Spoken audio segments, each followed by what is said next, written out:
So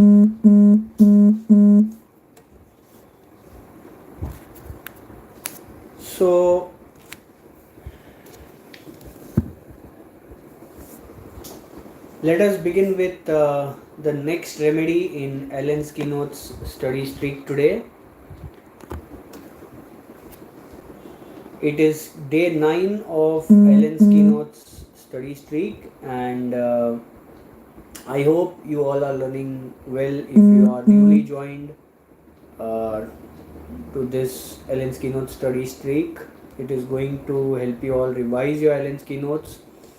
I'm sharing not only the words and sentences from the Allen's keynotes, but I'm also sharing how it will be beneficial to you in clinical practice. That is the most important, because just reading will not help, but how you see it in practice, what will be your observations, what will be your case taking, what will be your prescriptive pointers, what will be your acute and chronic presentations. Those things uh, will be what I will be discussing in all these sessions. So today we have the remedy, which is medorrhinum from the Allen's keynotes, and this is a very big remedy, and I want you all to stay with the Allen's keynotes wherever you are, whether in the mobile app, whether you are reading from the book, whether you are reading from the laptop,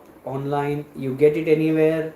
Just open it and read along with me, and some small things that I keep sharing in between will be of beneficial to you from whatever experience I have had with these remedies, which I will be sharing in Allen's keynotes study stream. So, medorrhinum, the first line which we have mentioned, which we see in Allen's keynotes, mentions that it is for the constitutional effects of maltreated and suppressed gonorrhea when the best selected remedy fails to relieve or permanently improve. For persons suffering from gout, rheumatism, neuralgia, diseases of the spinal cord and its membranes, even organic lesions in paralysis, which can be traced to a psychotic origin, need medorrhinum. So, these patients who land up in your clinic with pathological or bordering to pathological conditions, pathological presentations, pathological diagnosis with RA factor some 4 digits high, 3 digits high, uric acid which is not getting under control in spite of giving lot of allopathic medication, spinal diseases, especially uh, the disc prolapses, the spondylosis, etc., etc. Also the paralysis, which can be traced to an infective origin or a psychotic taint in the previous generations, can be cured or helped push towards cure with medorrhinum. Going further, we see in Allen's keynotes, for serous carcinoma or cancer, either acute or chronic in development, when the symptoms correspond and a history of psychosis can be traced, medorrhinum is helpful. It bears the same relation to deep-seated chronic affections of the spinal and sympathetic nervous system that sorinum does to deep-seated affections of skin and mucous membranes. So all the psychotic manifestations and also all the problems related to sympathetic nervous system, they will be helped by medorrhinum. Going further, we have children pale, rachitic, dwarfed, stunted in growth, mentally dull and weak.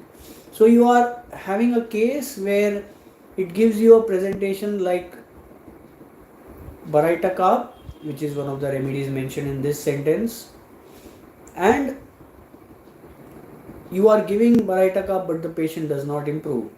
Medorrhinum will help get towards the cure. Or else you can directly think of medorrhinum if it is the new case. without even thinking about any other remedy further. So this is a remedy which kind of can be thought of for in cases which require intercurrent medicine, or this remedy can be thought as a constitutional remedy in itself. That is the beauty of this medicine and also many other major polycrest remedies. So there can't be just antipsychotic or antipsoric or anti-syphilitic medicines, but there can be manifestations of some remedy which can serve as an intercurrent at that moment if the indications are visible. Weakness of memory, cannot remember names, words or initial letters, has to ask the name of most intimate friend, even forgets his own name. Cannot spell correctly, wonders how a well-known name is spelled, constantly loses the thread of conversation, great difficulty in stating her symptoms, question has to be repeated as she loses herself. So these traits that you see of forgetfulness, of unable to remember names of people or places or things, are all psychotic traits. So whatever you will be reading in this remedy from this book or from the other books are all symptoms pointing towards psychotic miasm, and that is what you should include when you think of prescribing a psychotic medicine, whether the patient has those symptoms, whether the remedy has those symptoms. So you have these patients who keep on talking something, you will take loquacious, but it can also mean that they lose themselves in a chain of thought which is away from the main topic, and that is a psychotic trait. Cannot speak without weeping. Now so many places we have applied natramur or pulsatilla. Natramur won't actually bring out the tears, it will hold back the tears. It is so powerful in holding her emotions, suppressing her emotions.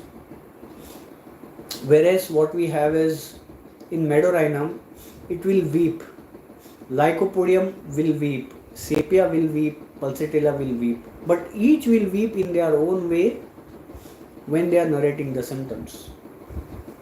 So I hope you are understanding this interesting facet of medorrhinum in comparison with the other remedies.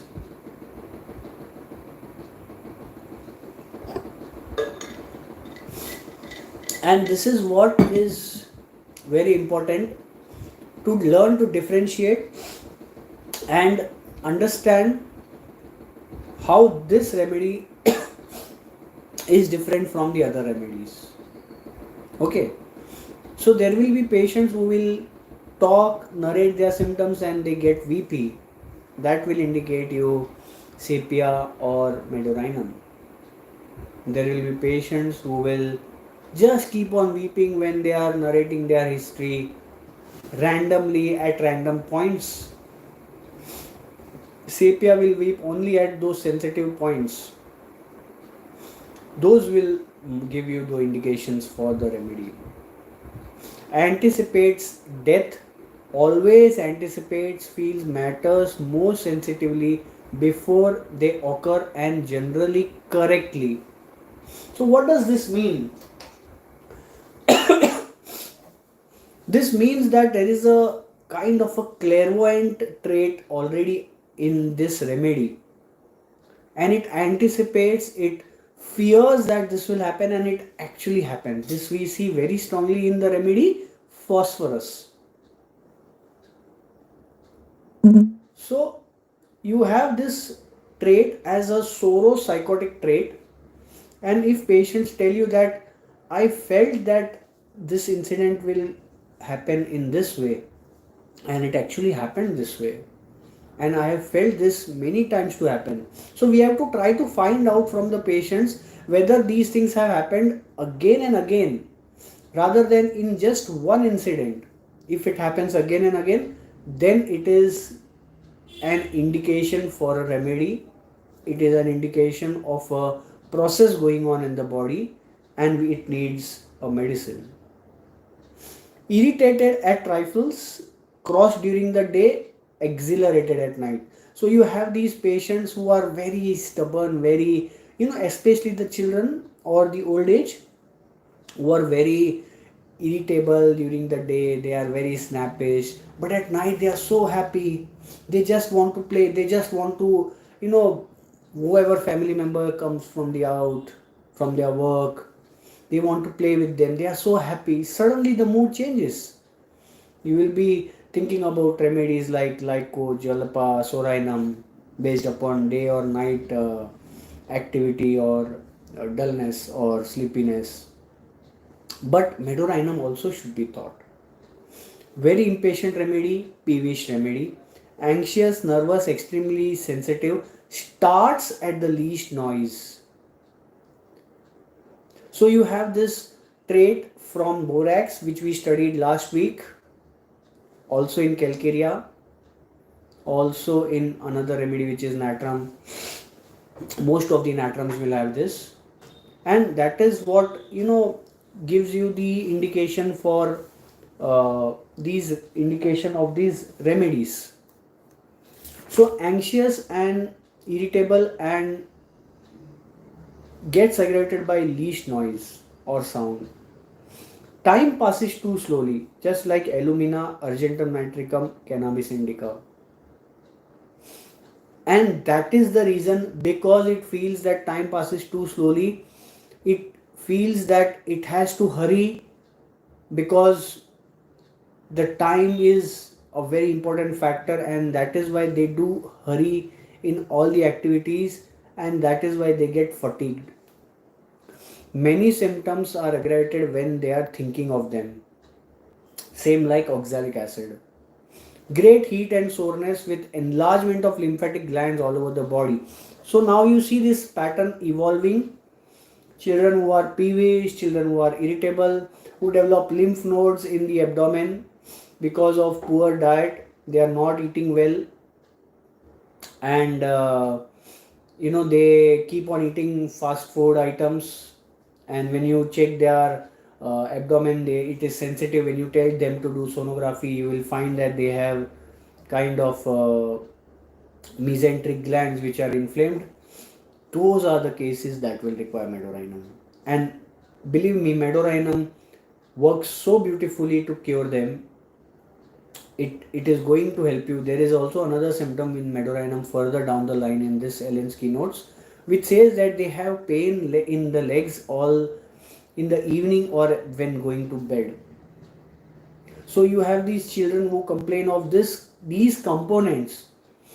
They have pain in abdomen, lymph nodes are enlarged, irritable, peevish during the day, excited at night, don't want to sleep so soon, offensive smelling, perspiration. These components, when you bring them together, medorrhinum is the remedy. Consumptive languor, fatigue, great general depression of vitality. This is for the tuberculotic state or tuberculosis-like state. Pains, arthritic, rheumatic, a sequel of suppressed gonorrhea. Daphne indica and clematis are mentioned. Constricting, seem to tighten the whole body like the remedy cactus, which has band-like sensation, and sore and bruised feeling like arnica and eupatorium perfoliatum. It has trembling all over the body, which is very subjective. They feel that they are trembling from within, but externally when you see them, when you tell them to close the eyes and put the hands forward, or stand in a erect position, standing straight position, they will not move at all, tremble at all. So they will tell that internally I feel that there is kind of a trembling. That should be your indication for medorrhinum. Intense nervousness and profound exhaustion. State of collapse, wants to be fanned all the time. The top remedy that we know from our materia medica is carboveg. Craves for fresh air, Skin is cold yet throws off the covers just like camphora and sickle core. Cold and bathe with cold perspiration, where tremalbum is the other remedy. Ravenous hunger immediately after eating. China, Lyco and Sorinum are the top remedies. So these patients will always complain of or always ask for more food after they have eaten. How will you find this in your practice? Mothers will tell you that after we have fed the child, firstly they will tell you that the child is having very minimal appetite, he will eat little. After some time, he will ask for more food. So you will not be able to establish the connection in the first instance, but when you ask them that is it every time after meals that they ask for some little food, then you will have the indications for medorrhinum, lycosorinum. Constant thirst, even dreams she is drinking. We saw this also in natrum muriaticum, if you remember. And insatiate craving for liquor, which before she hated, for salt, for sweets like sulfur, and for ice, acids, oranges, green fruit. So you have these patients who always want ice or ice cream. Think about medorrhinum. Phosphorus is to be thought of second. And those patients who keep on falling back to going back to drinking alcohol, they should be thought of giving medorrhinum. Going further, we have intense burning pain in the brain, aggravated in the cerebellum. We saw this also in petroleum, some sort of vertigo which originates from the nape of the neck and occiput.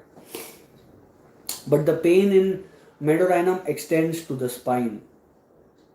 Head feels heavy and is drawn back. Sensation of tightness and contraction extends down the whole length of spine. So many of these complaints will be more or less connected with the spinal issues. They will tell you that there are complaints with the spine or with the headache, with the other traits that they have, abdominal or gastric pathologies or gout or rheumatism, but there will always be something which is related to spine. Sympathetic nervous system will always be involved. Headache and diarrhea from jarring of the cars. Sensation as if she had taken a severe cold with distressing in aching in the bones. We see this in arnica and eupatorium. We saw this few minutes ago.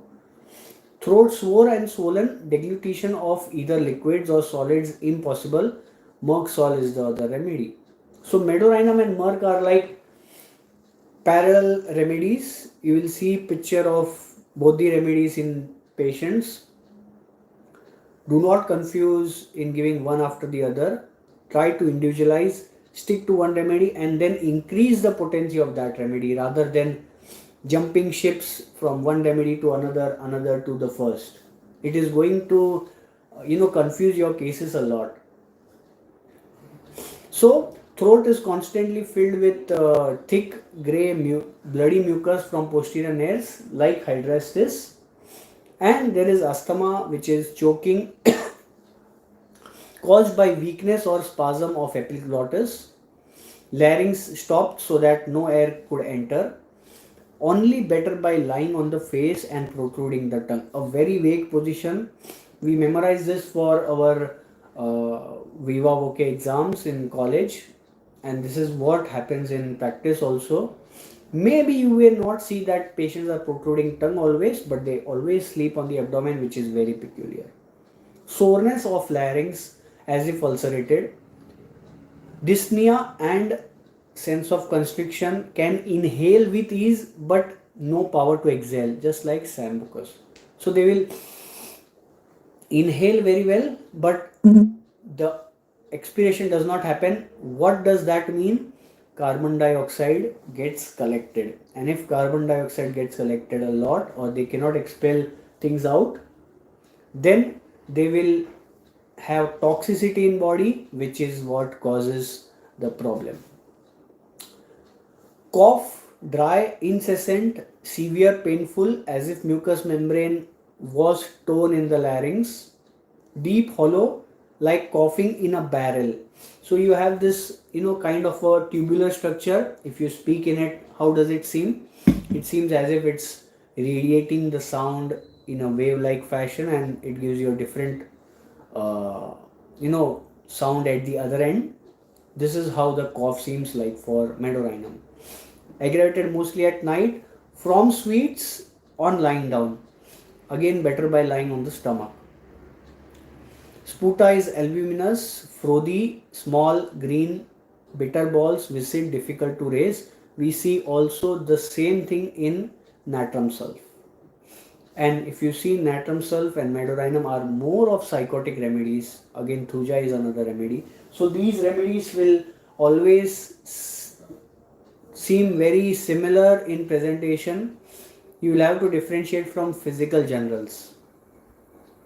Going further, we have severe pain in the middle lobes of the lungs. This is a very indicative symptom for tuberculosis, which is very less seen by many homeopaths because patients don't land up and don't continue with medicines. Stools are tenacious, clay-like, sluggish, cannot strain from a sensation of prolapse in the of the rectum, just like alumina.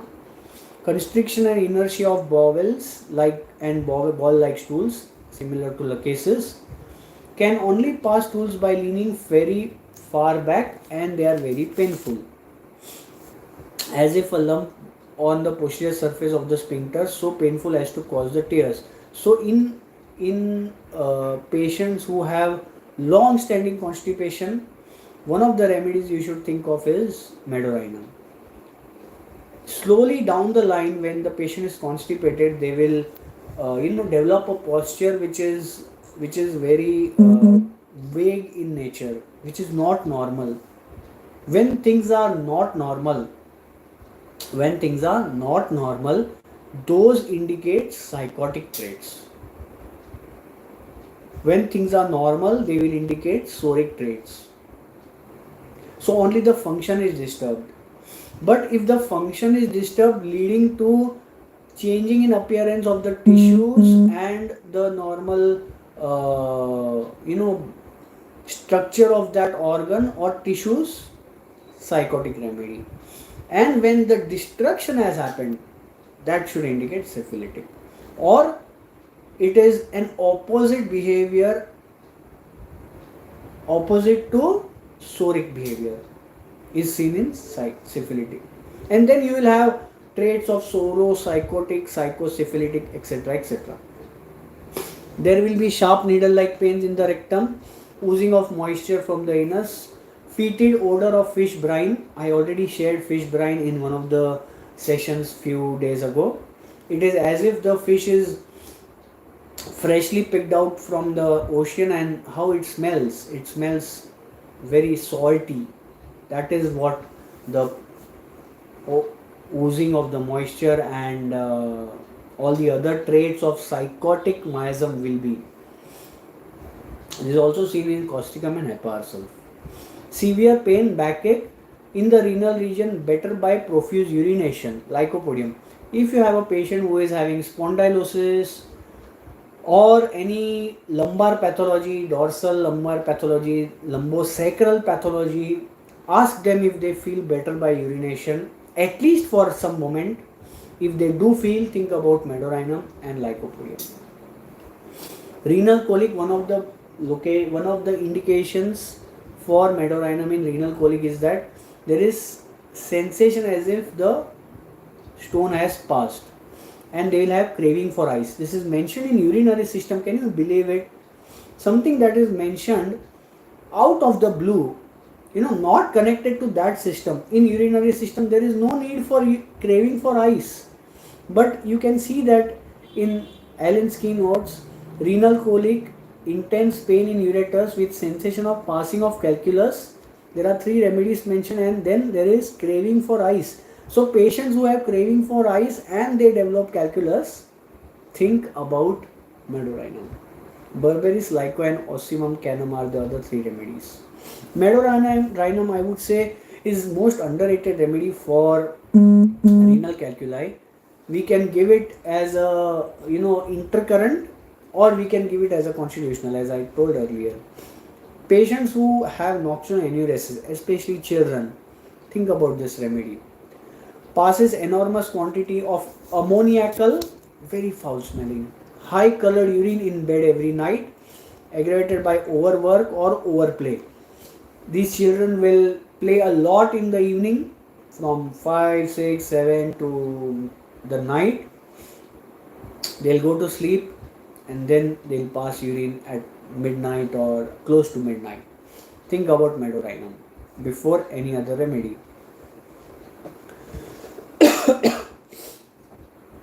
Then you have extremes of heat and cold. So we saw this also in ipecac. But for ipecac it was general aggravation from heat and cold. When the best selected remedy fails, think about medorrhinum. With a history of psychosis. Painful tenesmus of bladder and bowels when urinating. So there will be some vague sensations which will be there in medorrhinum in those areas.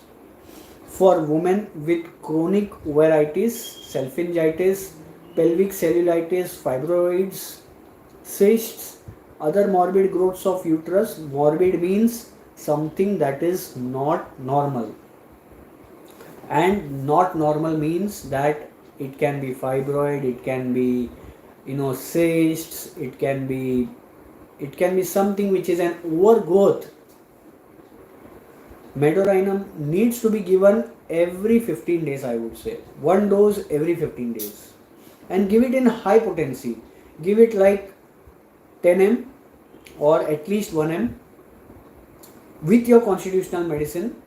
This is the way you can cure pathological cases. Otherwise, you will just be treating functional cases all your life and you will not get results in pathological cases if you don't use these nosors, if you don't use these intercurrent medicine judiciously. There is a pointing towards malignancy in such females who have fibroids and overgrowths with or without psychotic origin. Menses profuse, very dark, clotted, stains difficult to wash out like macabre. So all these psychotic traits will have difficult to wash menses or difficult to wash any discharge for that matter from the clothes.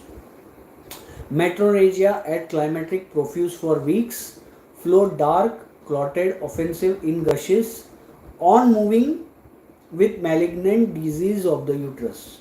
So malignant can also mean that she develops fibroids in different places in the uterus rather than in one place. Intense menstrual colic with drawing up of knees and terrible bearing down, labor-like pains, must press the feet against support as in labor. So many of the dysmenorrhea cases, they need medorrhinum as an intercurrent remedy. So you will have to give those remedies and you will have to give medorrhinum as intercurrent. Intense pruritus of labia and vagina aggravated by thinking of it. Breasts and nipples are very sore and sensitive to touch. Again, now you will get a very objective symptom patients may tell you, and also there will be breast cold as ice to touch, especially the nipples, and the whole body is warm, and this is during menses. So you can try to confirm from patient if these symptoms are present. Going further in extremities, which is the bulk of the symptoms we will have, and your bread and butter lies over here.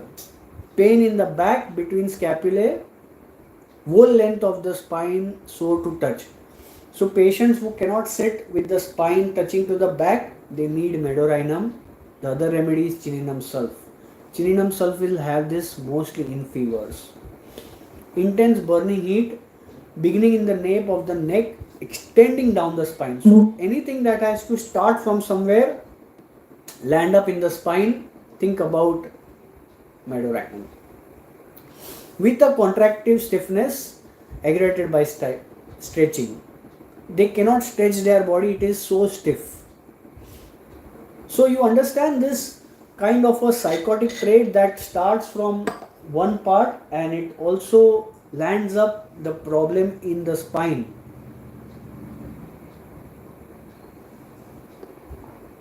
These are the cases that will give you an indication for medorrhinum. Also, one of the very difficult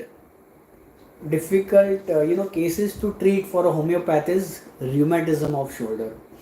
Medorrhinum will be needed as an intercurrent. Not in all cases, I would say 80% of cases. So you have next what is mentioned in Ellen's keynotes for medorrhinum. Rheumatism at top of the shoulder and arm. Pain extend to fingers. Better by motion. Right side sanguinaria is another medicine mentioned. Left side ferrum metallicum. Although I have used ferrum metallicum for right side as well. Lumbar vertebrae painful and sensitive to touch. Again sensitiveness. Pain in the sacrum coccyx, back of the hips, running around down the limbs. Pain in the legs from hips to knees only when walking. Heaviness of the legs, feels like lead. Walking very difficult, legs are so heavy, legs give way. All the patients who have lumbar pathology, disc prolapse, they will have heaviness of legs. They will tell you that I am having vague sensations in legs. Think about medorrhinum as the remedy. You can say it is a empirical prescription. You can say it is a direct prescription. We don't have specifics in homeopathy. There may be some specifics in some conditions, except that prescribe and move it. So, Dr. Ruturaj Chaudhary, you have asked very nice question. Can be used in frozen shoulder? Yes, why not? But first try to individualize. I would say that try to see whether you are getting another remedy like the top other remedies, sanguinaria, ferrum phos or ferrum metallicum, etc., etc., sulfur, lycopodium. Medorrhinum can serve as an intercurrent or can be totally indicated if the physical journals match, not just the local symptoms, right?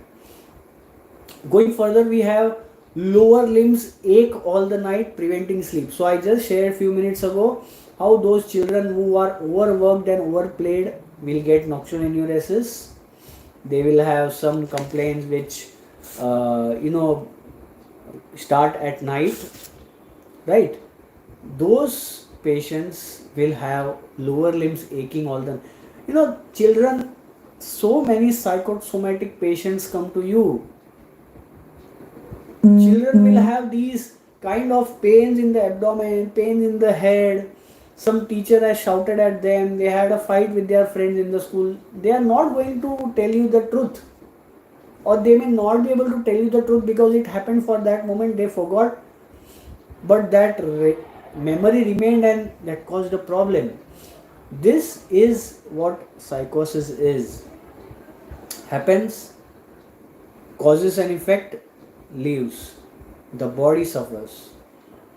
Okay, so in those cases, think about medorrhinum. Psychosomatic complaints, think about medorrhinum.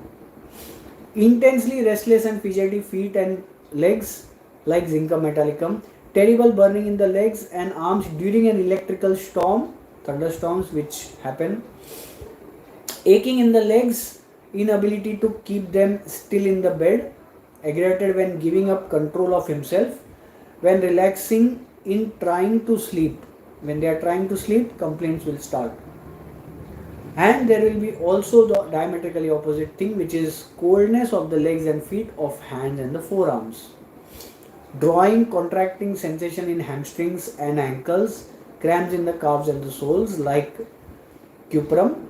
Ankles turn easily when walking. Carboanimelis nidum are mentioned. Natrum curve is another remedy which we saw. Burning of the hands and feet, wants them covered and also fanned. Lachesis and sulfur are the other two remedies mentioned.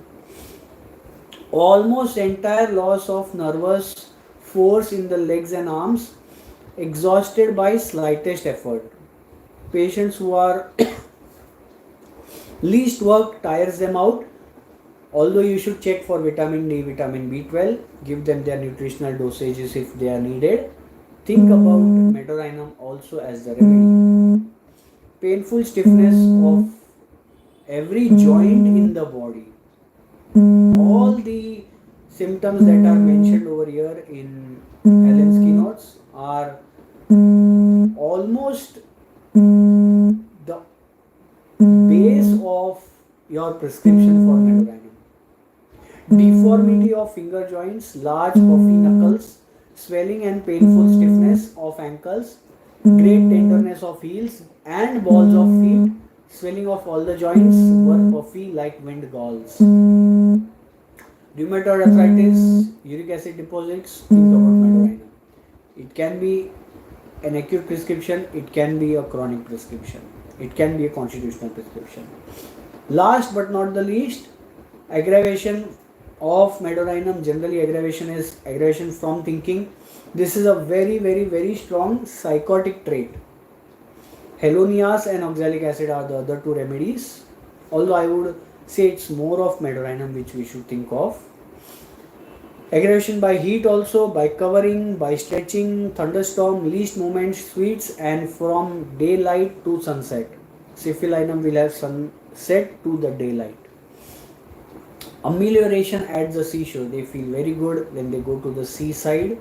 This is reverse of natriumur because it already has lot of salt inside, lot of emotions inside. It will get aggravated by the sea, waves and also the air over there.